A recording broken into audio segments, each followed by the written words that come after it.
नमस्कार, मराठी अपडेट गुरु या यूट्यूब चॅनलवर संपूर्ण महाराष्ट्रातील लाडक्या बहिणींचं मी ओमकार स्वागत करतो।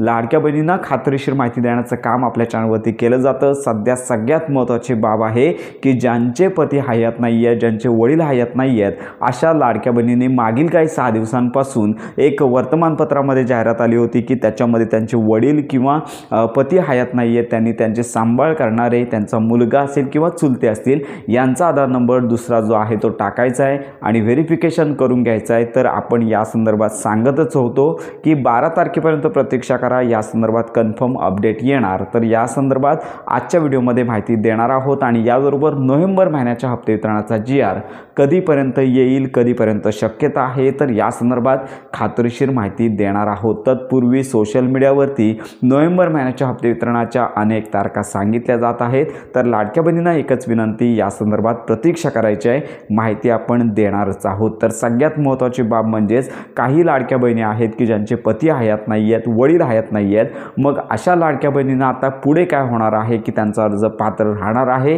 की त्यांचा अर्ज अपात्र ठरणार आहे, असा प्रश्न देखील या लाडक्या बहिणी आपल्याला व्हॉट्सअप ग्रुप, टेलिग्राम चॅनल या ठिकाणी विचारत आहेत। कारण का सगळ्यात महत्त्वाची बाब म्हणजेच मुख्यमंत्री माझी लाडकी बहीण योजनेअंतर्गत एकदा का तुम्ही EKYC केलीत तर याच्यामध्ये एडिट करण्याचा कोणताच ऑप्शन नाही आहे। साधारणतः 2.5 कोटी लाडक्या बहिणींची संख्या असल्याने याच्यामध्ये देखील काही लाडक्या बहिणींनी EKYC मध्ये प्रॉब्लेम केला आहे, पण मात्र त्यांना अजून एडिटचा ऑप्शन देण्यात आले नाही आहे। त्यामुळे लक्षात घ्या, कदाचित तुमचा जर आधार कार्ड तुमचे चुलते असतील, तुमचा मुलगा असेल, तर यांचं जर तुम्ही आधार कार्ड अपडेट केलं असेल तर ज्या लाडक्या बहिणींचे पती किंवा वडील हयात नाही आहेत तर त्यांचा डेटा मिसमॅच होऊ शकतो। कारण का तुमचं जे आधार कार्ड आहे तर त्या आधार कार्डवरती एक तर तुमच्या पतीचं नाव असेल, एक तर तुमच्या वडिलांचं नाव असेल। तर ज्यावेळी तुम्ही आधारमध्ये तुमचा आधार नंबर टाकता किंवा तुमच्या दुसऱ्या नातेवाईकाचा आधार नंबर टाकता, तर त्यावेळी पुढे ज्यावेळी तुम्ही OTP सबमिट करता तर त्याच्यानंतर तुमच्या आधार कार्डवरती पतीचं नाव असेल किंवा वडिलांचं नाव असेल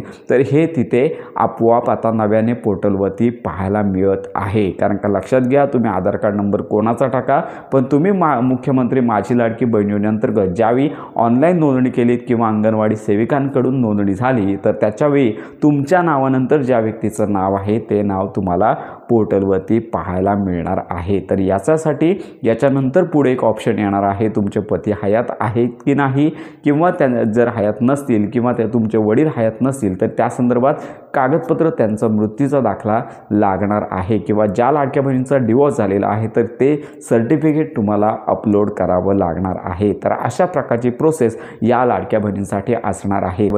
त्यामुळे ज्या लाडक्या बहिणींचे पती हयात नाही आहेत, वडील हयात नाही आहेत आणि त्या बहिणींनी EKYC केलेली आहे तर अशा लाडक्या बहिणींची EKYC कदाचित धोक्यात येऊ शकते। पण आपण या संदर्भात खात्रीशीर माहिती घेतच आहोत। याच्यामध्ये जर काय एडिटचा ऑप्शन आला तर सगळ्यांनाच याचा फायदा होणार आहे। तर यामध्ये आता दुसरी महत्त्वाची बाब म्हणजे सगळ्यात महत्त्वाची बाब म्हणजेच नोव्हेंबर महिन्याच्या हप्ते वितरणाचा GR साधारणतः कधीपर्यंत येईल, तर आपण मागील महिन्यापर्यंत पाहतच होतो की शेवटच्याच आठवड्यामध्ये म्हणजेच प्रत्येक महिन्याच्या शेवटच्याच आठवड्यामध्ये हा GR प्रसिद्ध केला जातो। जरी आचारसंहिता चालू असेल तरी शासकीय GR आहे ते प्रसिद्ध होत आहेत। त्यामुळे 30 तारखेपर्यंत तरी नोव्हेंबरच्या 30 तारखेच्या आतमध्ये साधारणतः 25 तारखेपासून ते 30 तारखेचा हा जो शेवटचा आठवडा आहे यामध्ये प्रसिद्ध होईल, पण हप्ते वितरण मात्र 3 तारखेच्या नंतरच होणार आहे। तर ही महत्त्वाची माहिती आहे। तर अशा प्रकारे ह्या 2 महत्त्वाच्या अपडेट होत्या। तर कदाचित तुम्ही जर EKYC केले असेल, पती हयात नसतील, वडील हयात नसतील, तर त्यामध्ये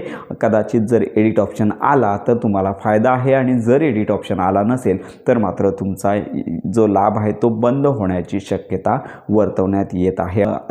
आणि नोव्हेंबर महिन्याच्या हप्ते वितरणाचा GR याच महिन्याच्या शेवटी अपेक्षित आहे। तर अशा प्रकारे ही महत्त्वाची माहिती संपूर्ण महाराष्ट्रातील पात्र लाडक्या बहिणींपर्यंत नक्की शेअर करा।